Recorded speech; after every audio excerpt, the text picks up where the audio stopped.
Floodwaters continue to rise. You're looking at a live shot of the River Des Peres, a tributary of the Mississippi. This is South St. Louis, where they're saying the river may not crest until later this week. For hundreds of miles along the river, the scene of devastation, similar to this one. And good morning, everyone. Good to have you with us on this beginning of the week. Monday. Yeah. It's definitely a Monday. Good morning, everyone. I'm John Lennon. It's July 12th. Already, the flooding in the Mississippi River and some of its tributaries like the Missouri and the Illinois River is turning out to be a natural disaster of monumental proportions. At least 18 deaths are attributed to the floodwaters, and the damage to property and crops is incalculable. In the state of Iowa alone, where we're going to concentrate to some extent today, they're already calling the flood of '93 the worst natural disaster in that state's history. In the capital city of Des Moines, water was more precious than diamonds in a way, and milk and orange juice were much in demand substitutes because of the contamination of the water supply in that city. In this half hour, talking to the governor of Iowa, also talking to some citizens who live along the river, and they're going to be sharing their experiences of life through this crisis. And Spencer will update you on the weather situation. Well, I am the bearer of good news for a change, I'm happy to say, although most of this week will continue to be wet in the Midwest and hot in the East. An end is in sight to this wicked weather, and I'll have the good news coming up a little bit later.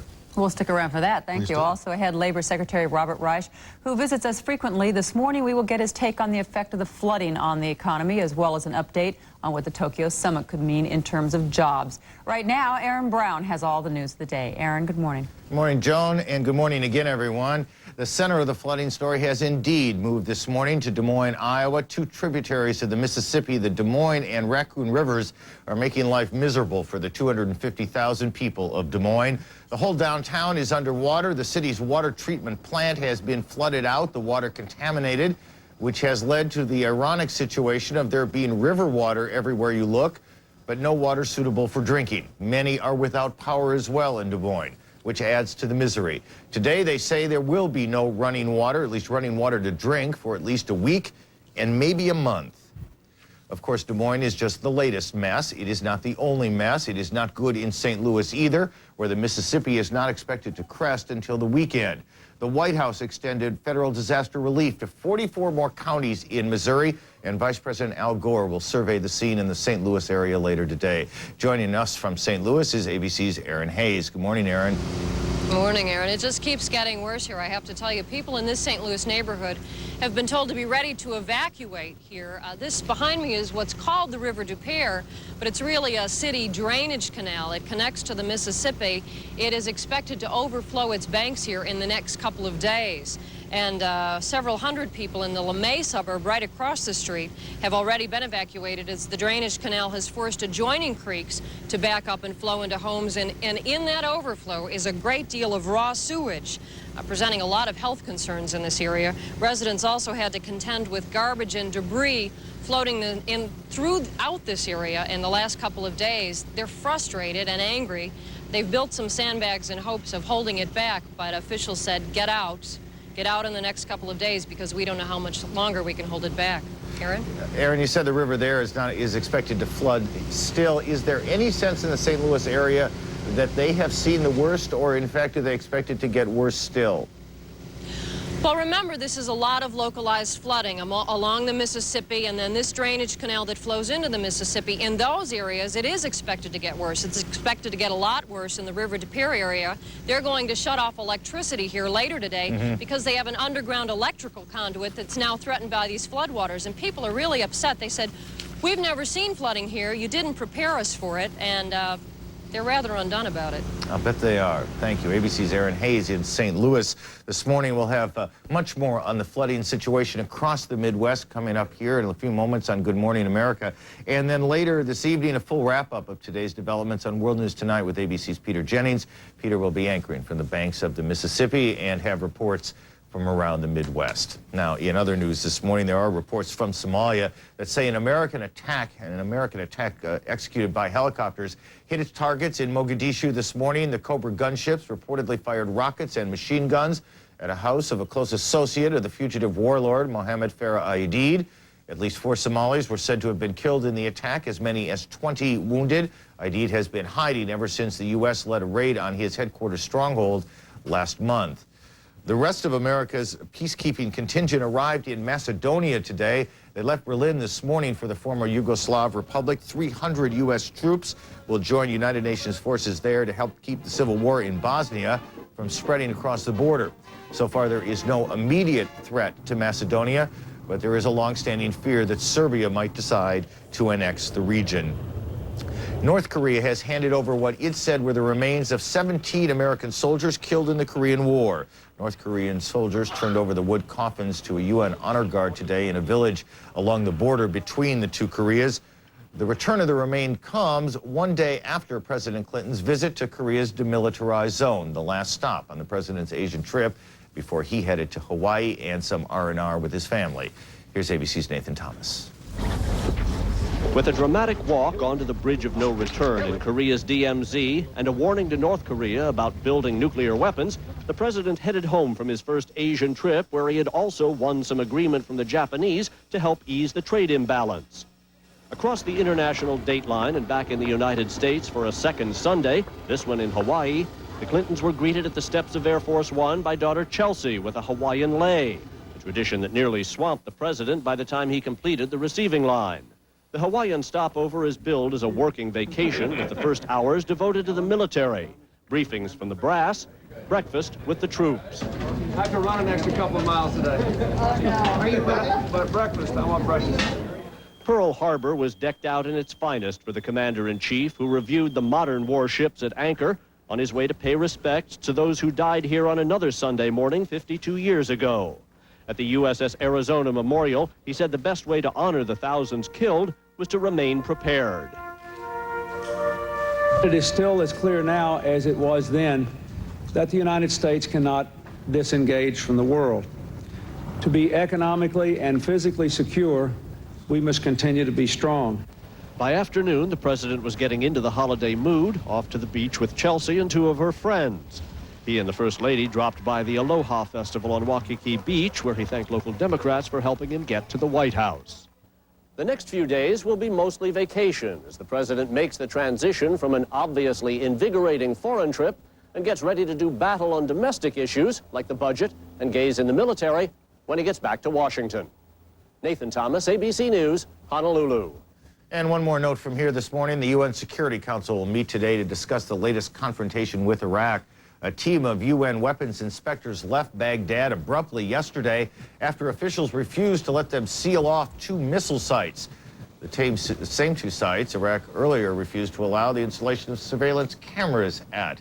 So the Security Council will talk about it today. That's the top of the news on a busy Monday. But Jonas Spencer, I believe it is the weather forecast that most people are concerned about. Indeed it is. That's right, Aaron. And if you're really sick of the weather in your area, Spencer says there's a sighting of a change coming. Now, I don't want to get your hopes up too high, because people who are suffering from flooding in the Midwest aren't going to see a change overnight. However, by the end of this week, we expect a major change in the weather patterns, and eventually that will make things a lot more pleasant. Let me show you what's going on today, Joan, starting with today's outlook. It's going to be a stormy day today. Not a stormy day all day, but there will be scattered thunderstorms reaching from New England down through much of the North Atlantic and then across the Ohio Valley and the water. We've got the National Guard distributing water in supermarket parking lots all over the state now, or all over the city of Des Moines, in order that people can at least pick up a couple gallons of drinking water for their own family's use. Governor, is the city of Des Moines essentially shut down today? Well, I think the city and county officials have decided not to go to work today because they don't have electricity in the downtown area. In state government, we've asked people to come to work in casual clothes. You see how I'm dressed.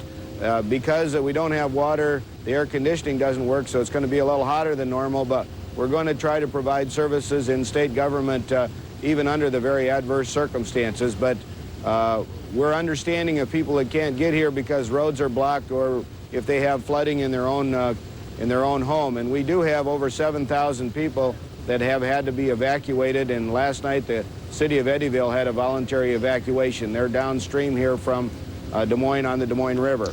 Now, you mentioned that the National Guard is going to be distributing drinking water. First of all, is there enough for everybody? Well, we're in the process of hauling it in here by thousands of gallons. We've gotten contracts with various trucking companies and others to bring water in. And obviously, we're rationing the water. We're asking people, to conserve. So it is a hardship, but people seem to be My son and I stood in line to get water last night at the Hy-Vee parking lot on Ingersoll, and people were in a pretty good mood.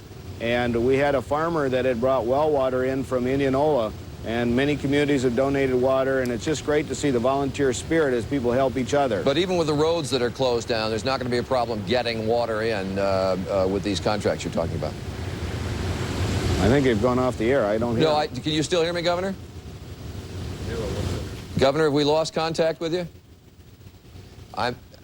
I'm sorry. We have lost contact with the governor for a few moments. We're going to try to get it back. Out in the Midwest, checking on the situation with the flooding, getting a sense of how bad it is and where it's bad. Our Steve Fox is out there. Steve, can you hear me? Yeah, I can, Charlie. I'm here in West Alton, Missouri, and in just a minute I'm going to introduce you to some people who have been forced out of their homes because their farms are underwater as a result of the rising floodwaters. All right, thanks. Steve Fox, we'll be checking back with him. And also, if we can get back to the governor, we'll talk to him in a few moments. It is 13 minutes after the hour. More on our flooding update when Good Morning America continues.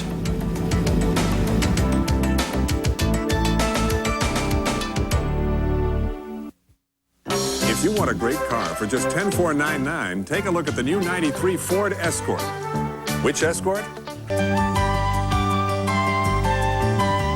7:15. We were just speaking with the governor of Iowa. We lost contact with him. He was telling us about the flood crisis in his state. Neighboring Missouri, of course, has also been hard hit. The billion-dollar flood is spilling into thousands of acres of farmland and chasing people from their homes. We now join our own Steve Fox in the heart of the devastation in West Alton, Missouri, near St. Louis. Steve, good morning. Good morning, John. You know, the numbers alone are staggering. 14 deaths in Missouri alone caused by the flooding. More than 500,000 acres underwater, 14,000 people evacuated from their homes. One of them is somebody I'd like you to meet, a fellow named Joe Bress, who's a farmer around here, 750 acres underwater now. Good morning, yes. Now, you were flooded in early April, as I understand, as well, but you were able to recover from that. We had lost, I'd say, 2/3 of our wheat crop at that time. But then you were able to replant. And then, after the river receded quite a bit, sure, we mudded the batch of it around trying to get in, because we was approximately... I'd say 2 months late at the time, later than we usually do around here. Well, what about now? Will you be able to recover from this flooding? In which way? In terms of replanting? No, this is usually the 1st of July is about it's getting the latest for beans anyway. Corn is the end of May, 1st of June, that's it. So the crop is lost? Oh, completely. How do you pay your bills? Well, we hope our credit's still good. We'll borrow and start over again. Thanks very much. Thank you. All right, Bill Brass and his wife Karen over here. You guys bought your home in October. You're out of it now. Yes, it's about 8 inches, I guess, inside right now. I haven't been there in about 2 days, so I'm not really sure what it looks like right now. Now, you're not a farmer. You have a lawn service business. Yes. I would suspect that people don't need much lawn servicing when it's underwater. No, not from what it looks like here.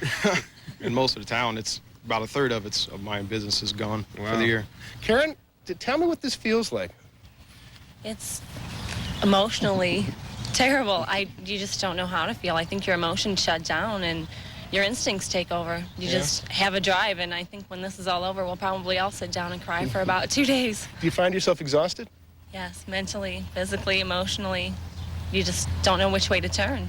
You're just at a loss. Is the not knowing when you're going to get back into your home a big part of that? Yes, it is. We have to try and find a place to live. We don't have anywhere to go. This is where we came, and now it's underwater. So we're just kind of out on our own, and we have to find a place to stay. All right, good luck, Karen. Thanks. Mike Mintert, you're a farmer. Right. You've been told to evacuate. You have water in the house, but you haven't left. Why not? Well, we didn't have time to get all our possessions out. The river forecast wasn't that bad, and after we found out it was going to get higher, it was too late, and all the furniture and everything has been moved up on blocks. And frankly, are you afraid of looters? That's always a major concern. That's the reason most people stick around their house, even when they don't want to. Well, good luck, Mike. Good luck. Try and stay dry. The worst part of this is that more rains are expected in the upper Midwest for 2 days and a drying out period, but the experts say the flooding could continue until the end of August. It's a story from West Alton, Missouri, where Old Man River just keeps rolling inland. Joan? All right, Steve, thank you very much. Already it is predicted that this flood is going to have a multi-billion-dollar price tag, and the federal government, of course, will be called on to help with the economic recovery here. Joining us to discuss the impact of the flood is Labor Secretary Robert Reich, who's joining us this morning from Washington, as he does each month. Mr. Secretary, good morning. Good morning, Joan. Our economy could, of course, take a big hit from this flooding disaster in the Midwest. What kind of an impact do you think this will have on unemployment? Well, paradoxically, Joan, although a lot of these people are terribly hard hit, paradoxically, in the short term, it actually may improve the employment situation in that particular area of the country, because you're going to have so many state dollars and federal dollars, so much rebuilding of the area that a lot of people are going to have to be put to work to rebuild. Over the longer term, there may be an unemployment problem. Farm prices, agricultural prices could go up over the longer term simply because the crops, as we saw before, are not going to be available. And while all this is going on, of course, the G7 meetings have been going on in Tokyo. Specifically, what came out of that summit in Tokyo that could create more jobs here in the U.S.? Well, the biggest news from that summit was exports. We saw the beginnings of not only the international agreement, but the G7 started the ball on the Uruguayan round. That is the international agreement on opening all markets. But we also saw a breakthrough with regard to Japan. For the first time, the United States and Japan sat down, and Japan said, yes, we agree. We're going to be measured according to how much penetration of our market, and every 6 months we are going to be answerable to the world in terms of how much we are open. Help us understand what you mean by that. We will be measured, because we had to back off on insisting on specifics, but it is kind of a framework. How do we mark our progress? Well, they agreed to objective criteria. They agreed to measures, and so that every 6 months we will be able to say qualitatively and quantitatively, here is what you are, here's where you are, and they will be able to say, well, we're not doing quite as well, or we're doing as well as we were last month, or perhaps we're doing even better than 6 months ago. In other words, it shapes the entire debate around the extent to which Japan is actually opening its market. It's the beginning of a dialogue. Yeah. It doesn't automatically open the Japanese market, but Joan, it is the beginning of a dialogue, and that means more jobs for Americans, because obviously if we open up foreign markets, that's more jobs for people here who are in export industries, and those export jobs also tend to be very good jobs. A lot of those other G7 countries also said that they would come here. I believe in the fall we're planning a jobs summit. Can you tell us about that? In the fall, there is going to be some sort of meeting. We don't know exactly what it's going to be, but many industrialized countries are suffering from the same unemployment problems. That is, in fact, in Europe, for example, much, much worse unemployment than here. They've had, over the 1980s, over 9% unemployment. They're now up to 11% unemployment. The Europeans tend to keep wages higher, but they suffer from greater unemployment. In Japan, there's a lot of hidden unemployment. Those who have gone over to Japan, you don't see many people unemployed, but there are a lot of people who are so-called self-employed, who actually don't collect very much wages, or there is a great deal of inefficiency in the retail and distribution sectors of the economy. So we are all suffering, and the question is, what can we all do about it? Is there any coordinated strategy? How do we avoid protectionism, just exporting our unemployment? Is there anything we can do with regard to education and training to respond to the demand, increasing demand in all industrialized countries for more skilled workers? There are a lot of questions to be asked. We're going to be diagnosing the situation and hopefully coming up with some common answers. Yes, I also keep hearing about structural unemployment problems. I guess that the skills of our employees out there just don't meet the needs, so we'll have to have an education program? Yeah, well, everybody is talking about education. Yeah. Obviously, we have to improve education, but, Joan, the problem is that in an industrialized nation, you've got to have better workers, better skills, and we have a job to do here as well. All right. Secretary Reich, thank you. Thank you, Joan. When you build this weekend, but not until... Already, thousands in the suburbs to the north and the south of St. Louis have been asked and in some cases ordered to evacuate their homes. Vice President Al Gore arrives in the St. Louis area today to check on the flooding. We'll have a full wrap-up of the developments on World News Tonight with ABC's Peter Jennings. Peter will anchor the broadcast from the banks of the Mississippi with reports on the flooding from across the Midwest. In other news this morning, word from Somalia of a deadly United Nations airstrike in the city of Mogadishu, the capital. The UN reports up to 80 Somalis were killed when American helicopter gunships attacked the command headquarters used by supporters of the warlord General Mohammed Farah Aidid. Aidid himself, of course, has been in hiding since a U.S.-led raid last month. There are also reports from Italian radio that 3 foreign journalists, a Briton, a German, and a Kenyan, were killed by sniper fire in Mogadishu today. The UN Security Council will meet today to discuss the latest confrontation with Iraq. This current game of brinkmanship involves an Iraqi refusal to submit 2 of its missile sites to United Nations inspection. Here's ABC's Barry Dunsmore. I'm going out on an inspection. The United Nations inspectors arrived in Iraq on Saturday, expecting to put seals on 2 missile testing stations near Baghdad. But the team, headed by American Mark Silver, abruptly left Iraq Sunday morning. We left Baghdad because the Iraqis did not allow us to seal the equipment. So I couldn't accomplish our mission, so there was no sense in us staying. And so once again, Saddam Hussein has failed to cooperate with the United Nations inspectors assigned to scrap Iraq's weapons of mass destruction. And in refusing to comply with the ceasefire resolutions which follow the Gulf War, Saddam has once again exposed his country to further military punishment. As noted by Vice President Gore yesterday, force is a possibility. The United States is involved in discussions with our allies, and Saddam should know that these resolutions will be complied with one way or another. One way the United Nations could choose to compel Iraq's compliance is to use the American force now in the region, which attacked Baghdad with cruise missiles late last month. The Security Council meets later today to consider its options. Barry Dunsmore, ABC News, Washington. And that's the top of the news. Spencer, I can't recall a time when so much of the country has been hit by such difficult weather. It's been quite a while, Aaron. It's been a very, very turbulent summer so far. And of the flood of '93 coming up in just a little while. Your credit line has nothing to do with your value as a person, okay? Sure, Gold MasterCard has a credit line of at least $5,000, but that doesn't make you a better person.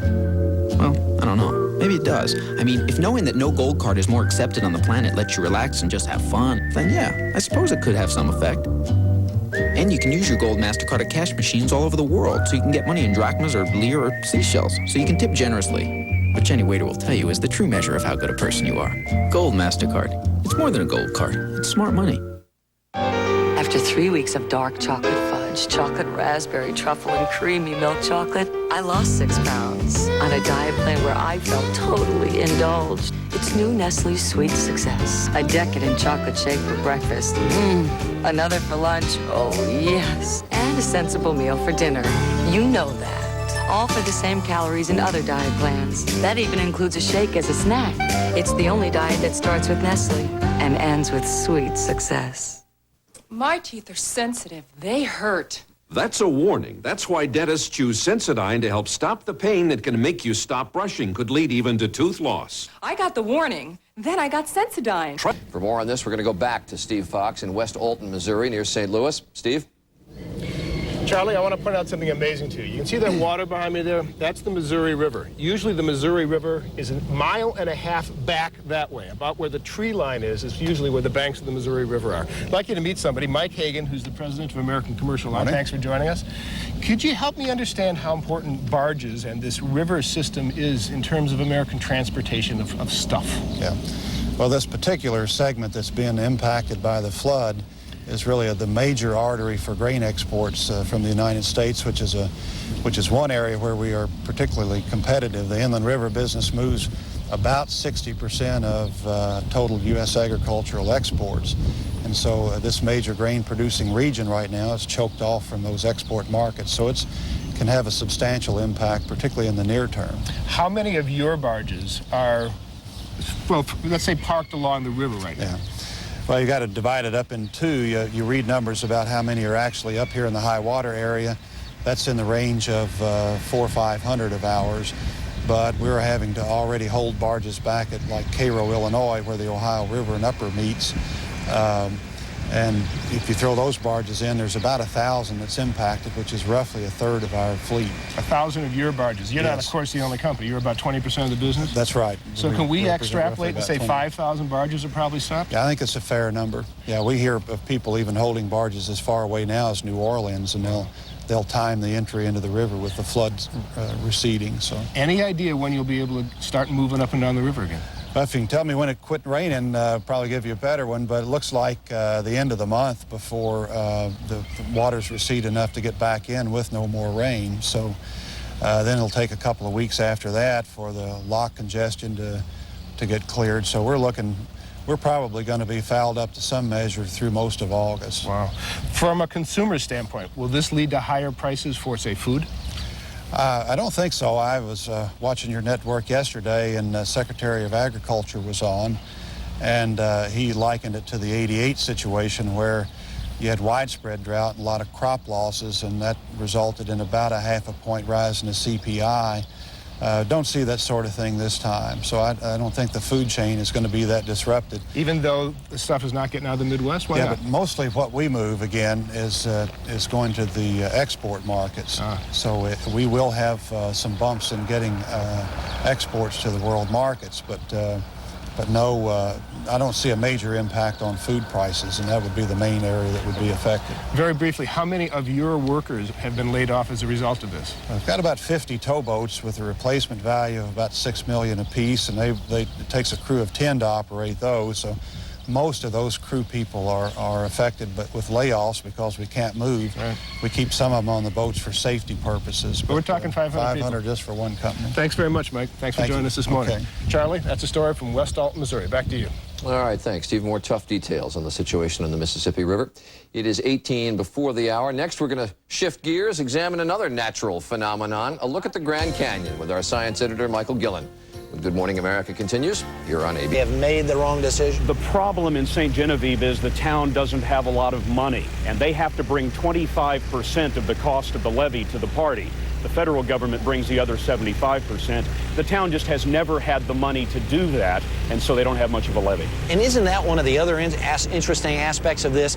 To get the money to build a levee, you've got to prove you've got something worth protecting, right? That's exactly right. The value of the property protected has to match the cost of the levee according to the Army Corps' rules.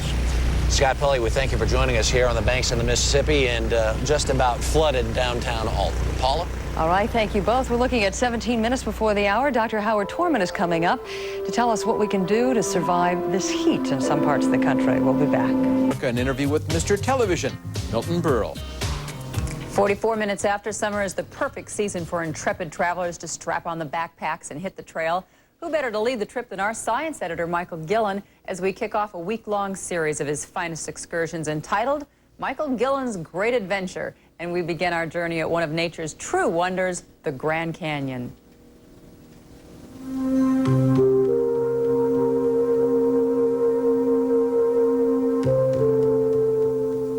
This is the Grand Canyon.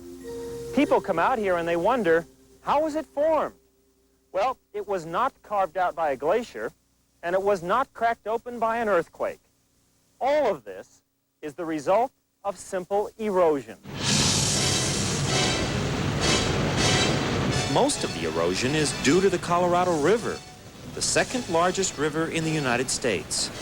Scientists are not sure of the exact time, but for the past 6 million years or longer, the river's fast-moving waters have been eroding away 80,000 tons of mud and sand every day. The Colorado River is the main down-cutting agent of erosion here, but the width of the canyon, the shaping of the landforms that you see out there are erosion from other sources, mostly water, intermittent streams, rain, snow, all of the things that we collectively refer to as weathering. Greer Price is a geologist with the National Park Service. The Grand Canyon is his laboratory, and a big one it is. It's more than 200 miles long, 18 miles wide, and more than a mile deep. Geologically, you're looking at rocks which represent the history of the North American continent, each layer representing a chapter. So it's almost like a time machine. How many years is represented, say, from the topmost layer to the lowest layer? The oldest rocks at the inner gorge at river level are 2 billion years old, maybe nearly half the age of the planet, and the youngest rocks, increasingly younger towards the rim, weigh in at about 250 million years. Oh, just that. Those are the young ones. That's right. The bottommost layer, the Vishnu schist it's called, contains some of the hardest rock on Earth. Compressed by heat and pressure, The schist forms the very foundation of the entire North American continent.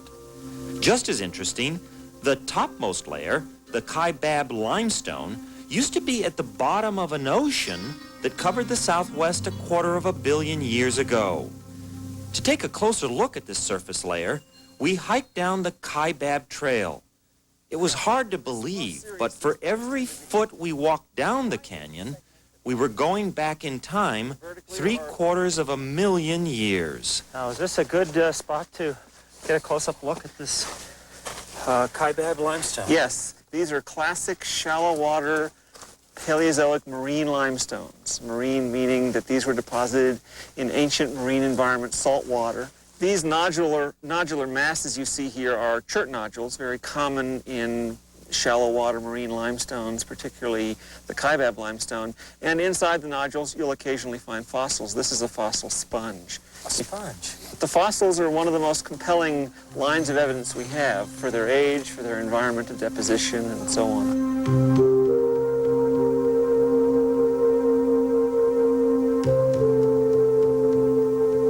The Grand Canyon is still changing, still getting bigger, but ever so slowly. 1,000 years from now, it'll be only about 1 foot deeper, about 1 inch wider, and just a little bit grander. It's the great equalizer in that very few people are not deeply moved by what they see here. The canyon is a very special place for all of us. It is very special. If you haven't been there, you really should go. 48 minutes after, coming up next, the man they call Mr. Television. He celebrates his 85th birthday today. Hi, this is Milton Berle. Good morning, America. You know those jeans you can't zip up? Well, after a month of rich chocolate almond and chocolate raspberry truffle, I'm living in mine, because I lost 8 pounds. On the diet plan for chocolate lovers, new Nestle Sweet Success. A luscious shake for breakfast, another for lunch, a sensible dinner, even a decadent snack for the same calories as other diet plans. It's the only diet that starts with Nestle and ends with Sweet Success. While you weren't looking, something magical happened. The durability of an oil-based enamel and the easy cleanup of a latex came together. That the spotlight keeps him alive. Well, this very day, Milton Berle has been alive for 85 years. That's a lot of spotlights and a lot of years in which he has been spending his time making people laugh. He is still at it, as Joel Siegel discovered while visiting the legendary funny man who talked about today and, of course, days gone by. This is Milton Berle's motion picture debut, Tilly's Punctured Romance, 1915. That's Charlie Chaplin. Berle was 7 years old. In the 30s, he became the youngest star to headline the Ziegfeld Follies. I took my mother, sat her in the rumble seat. Everybody makes mistakes. I drove up to the gas station, the gas stand, I made a mistake. Put 20 gallons of gasoline in the radiator and 30 pounds of air in my mother. I don't know. Too bad she only holds 20. And in the 40s, he invented television. A man who has captured America's heart, Milton Berle! Okay, he didn't invent the tubes and the dials, but he did invent what went over the air. A TV cost a month's wages then, and people would go into debt to watch Berle. He sold more TVs than anybody. His brother sold his uncle sold his. A Milton Berle joke. So's this, about his ratings. It was like a 68.5 or something, 72.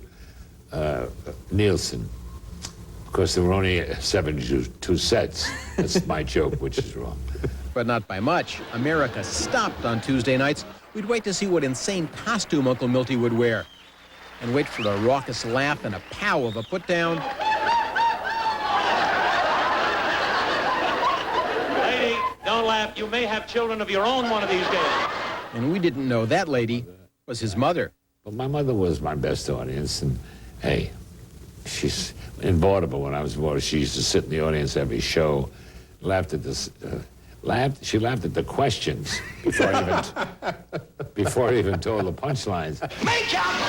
And when anybody would say makeup, Mama would roar. She knew what was going to happen next, and so did we. Cause she's the best dancer in town. The biggest stars did Berle. Sinatra, Nat King Cole, Jack Benny.